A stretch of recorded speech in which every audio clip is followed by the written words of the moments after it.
Shalom Uvracha. Nous allons essayer de faire un lien entre notre étude de la Masechet Yoma et la paracha que nous allons lire cette semaine. La paracha de Shlach Lecha qui nous raconte l'épisode des explorateurs qui a entraîné un retard de 39 ans dans l'entrée en Israël, puisque les enfants d'Israël vont être condamnés, pour tous ceux qui ont plus de 20 ans, à mourir dans le désert, et seule la nouvelle génération pourra rentrer dans le pays. À cause de ces 12 explorateurs qui partent, et seulement 2 d'entre eux, Yehoshua et Kalev, ne s'associeront pas au complot des 10 autres pour dire du mal de la terre d'Israël. On nous raconte, au début de la paracha, que Kalev, pour échapper au complot des explorateurs, va aller prier sur la tombe d'Avraham, Yitzhak et Yaakov à Hebron, et le texte nous dit à cette occasion que Vayavo à Hebron, il a été jusqu'à cette ville, Vesham, et là-bas il y avait Achiman, Sheshai, Talmai, ces 3 personnages, Yélidé Anak, les fils du géant littéralement. Et à propos de ces 3 noms, nous avons vu déjà il y a à peu près un mois et demi, dans la Masechet Yoma à la page 10, nous avons vu l'explication qui est donnée de ces différents noms. On nous dit que Achiman, c'était le plus grand des frères, que Sheshai, celui qui passait et dont les pieds transformaient tout en ruine. D'ailleurs, le Midrash nous dit que Sheshai, c'est la même chose que Shaïch, les lettres dans un arrangement différent, donc il était aussi dur que le marbre. Et Talmai, lorsqu'il marchait quelque part, ses pieds creusaient littéralement des sillons. Et enfin, pour nous expliquer le dernier mot, Yélidé à Anak, Anak qui veut dire géant, mais qui veut dire également collier. Ils étaient tellement hauts que lorsque leur tête montait vers le ciel, le soleil paraissait être un collier autour de leur cou. Voilà donc ces 3 géants, plus leur père, qui vont faire que cette ville s'appellera Kiryat Arba, la citadelle des 4, indépendamment des autres explications, les 4 couples qui vont être enterrés dans la grotte, la Maharata Marpella, jusqu'à aujourd'hui. Il se trouve que, un peu plus tard, puisque là nous étions au tout début de la paracha, au chapitre 13, verset 22, un peu plus tard, dans ce même texte, il y a au verset 33 la poursuite de cette description. Quand, de retour auprès des enfants d'Israël, ils vont dire, oui, c'est magnifique, c'est un pays avec des fruits extraordinaires, mais Sham Raïnou et Aniphilim. Nous avons vu ce qu'on va traduire dans un premier temps, ces géants, Bnei Anak, fils de géants, Mina Néphilim, qui venaient de ces Néphilim. Et nous étions à leurs yeux comme des sauterelles, et c'est comme ça que nous étions à nos yeux et à leurs yeux. Dans ce texte-là, Rashi nous explique la chose suivante. Pour expliquer le mot Néphilim, il revient à un épisode ancien qui se trouve à la fin de la paracha de Bereshit. Il commence par dire à Néphilim, qui sont ces Néphilim? À Anakim, des géants. Et mais il nous dit Mi bene Shamchazai ve'Azael, qui sont les descendants de ces 2 anges. Chez Naflou, Néphilim vient de Naflou, qui sont tombés, Minashamaim, Mibe Dor Enosh, qui sont tombés à la génération de Enosh, qui sont tombés sur la terre. Alors là, pour nous aider, on peut faire appel au Midrash Yalkut Shimoni par exemple, qui nous explique la chose suivante.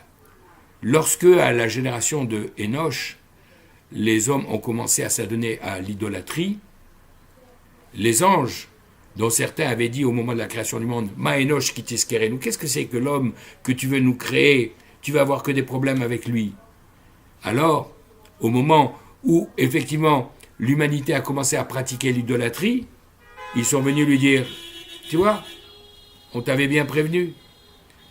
Et Akadosh Baruch Hu va dire, qu'est-ce que je vais faire? Alors, ces deux anges-là, Shem Chazai et Azaël, et d'ailleurs dans un autre passage de la Gemara, Yoma, que nous verrons dans 15 jours environ, à la page 67 à Moudbet, on nous parle de, non pas Shem Chazai, mais Azaï et Azaël. Alors ces deux anges sont venus voir Akadosh Baruch Hu en lui disant, laisse-nous descendre et on va arranger tout ça. Il dit, mais je vais tout détruire. Ben, on va s'occuper du monde. Mais si vous descendez sur la terre, vous allez être corrompus, vous allez être pervertis par les hommes. Mais non.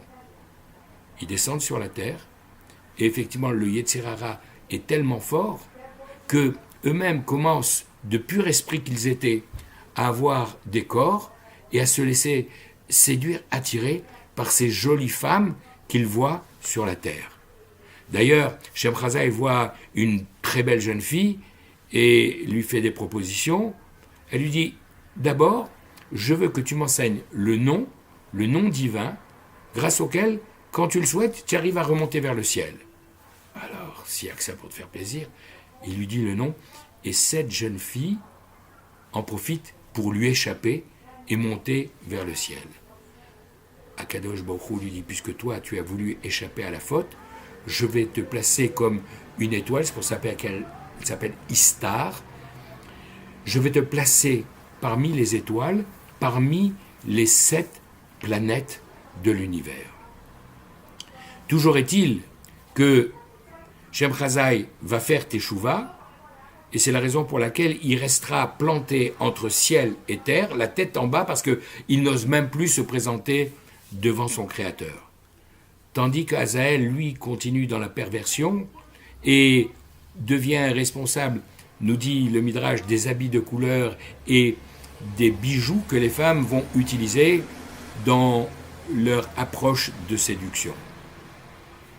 Toujours est-il que ce même Azaël, qui va continuer à faire son travail de séduction, va s'éloigner de sa source qui était divine, puisqu'il y a le nom de Dieu Aleph Lamed dans son nom, et va devenir Azazel, celui qu'on va retrouver dans le processus de sacrifice du jour de Yom Kippour, où le Kohen Gadol va tirer au sort ces deux boucs identiques, un l'Hachem, un sacrifié pour l'Éternel, pour expier toutes les fautes des enfants d'Israël, et quant au deuxième, l'Azazel, qui va être amené dans le désert sur une roche escarpée, d'où il sera jeté au fond du précipice, pour justement faire que ce Azazel qui est passé de l'autre côté, du côté de Sitra Achra, supporte toutes les fautes des enfants d'Israël. Alors, toute cette explication, pourquoi nous dire au début de la paracha que lorsqu'il a été à Hebron, c'était la ville de ces 3 géants? Pourquoi nous dire un peu plus loin, nous parler de Sénéphilim? Pour nous dire la chose suivante, pour nous expliquer que ces explorateurs tzadikim, qui étaient des justes au moment où ils sont partis en mission, mais qu'est-ce qui les a fait flancher? Indépendamment de toutes les explications que vous avez pu entendre, le mot Néphilim vient nous dire la chose suivante. Quand ils ont vu ces géants, qui n'étaient pas simplement des géants, qui étaient des géants extraordinaires, qui étaient les descendants de ces anges qui étaient tombés du ciel au moment de la génération de Hénoch, c'étaient ceux qui avaient pu résister à la destruction du déluge. Et donc, si Akadosh Baruch Hu avait dit au moment du déluge, je vais détruire toute l'existence sur cette terre, mais entre guillemets, Kaviachol, il n'a pas détruit ou voulu détruire ou réussi à détruire ceux-là, c'est qu'ils sont Kaviachol aussi forts qu'Akadosh Baruch Hu. Et c'est la raison pour laquelle ils vont dire, ce peuple-là, Chazak Mimenu, il est plus fort que nous, et comme nous le disent nos commentateurs, en quelque sorte, ils sont plus forts que lui, que Akadosh Baruch Hu. Et c'est cette vision-là de ces Néphilim qui les a induits en erreur et qui les a fourvoyés. qui a fait que lorsqu'ils sont revenus, le soir de Tisha B'Av, ils ont fait un compte-rendu de cette visite qui était tellement négatif que tout le peuple s'est mis à pleurer. Et Akadosh Baruch Hu a dit, puisque vous avez pleuré pour rien ce soir-là, dans les générations, je ferai que vous pleurerez pour quelque chose. Et c'est ce terrible jour qui sera le jour de la destruction du premier temple, du deuxième temple, de l'exil de Sfarad, l'expulsion des Juifs d'Espagne, du début de la Première Guerre mondiale et de tellement de catastrophes tout au long de l'histoire de notre peuple.